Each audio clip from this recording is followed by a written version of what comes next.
Fourth model का second example है यहाँ पे, ए drawer contain 50 bolts and 150 nuts.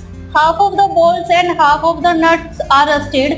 If one item is chosen at random, what is the probability that it is rusted or a bolt? तो 15 bolt और 150 nuts है हमारे पास, जिनमें से half of the bolt यानी कि आधे bolts और आधे nuts उसमें से रस्टेड है यानी कि खराब है। तो अगर उनमें से एक आइटम रैंडमली चूज की जाए तो हमने बताना है कि प्रोबेबिलिटी क्या होगी कि वो रस्टेड भी हो और वो बोल्ट भी हो। तो देखिए अगर हमारे पास तो 50 बोल्ट्स हैं और 150 नट्स हैं, ठीक है, जिनमें से रस्टेड बोल्ट्स है 25, ठीक है, हाफ ऑफ द बोल्ट्स है यानी कि 50 का हाफ 25 और हाफ ऑफ द नट्स यानी कि 75 नट्स ये रस्टेड है।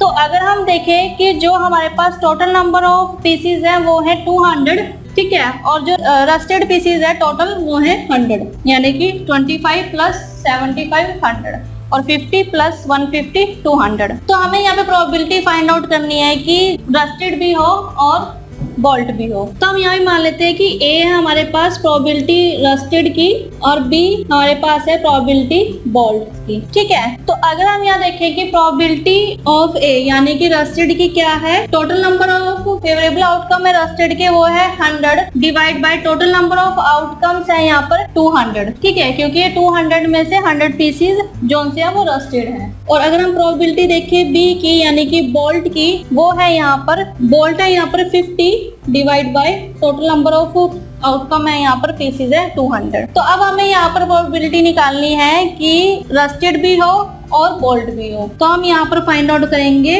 Probability of A union B, ठीक है, क्योंकि हमें रस्टेड भी चाहिए और बोल्ट भी चाहिए, is equal to probability of A plus probability of B, probability of A यानी कि रस्टेड की और प्रोबेबिलिटी ऑफ बी यानी कि बोल्ट की probability minus probability of A intersect B, ठीक है, यानी कि वो बोल्ट भी है और वो रस्टेड भी है। तो यहाँ देखिए प्रोबेबिलिटी ऑफ ए है 100/200 प्लस प्रोबेबिलिटी ऑफ बी है 50/200 minus probability of A intersect B है यहाँ पर 25, ठीक है, 25 है बोल्ट यहाँ पर डिवाइड बाय 200। तो अगर हम इसको सिंप्लीफाई करें तो ये आएगा 125 डिवाइड बाय 200 और ये आया 5/8, यानी कि जो प्रोबेबिलिटी है कि वो रस्टेड भी और बोल्ट भी हो उसकी प्रोबेबिलिटी है 5/8। तो इस तरह से आप इन क्वेश्चन को सॉल्व कर सकते हैं। तो ये था प्रोबेबिलिटी का टॉपिक, इस पर आप अच्छे से प्रैक्टिस कीजिए। मिलते हैं अगले सेशन में। Thank you.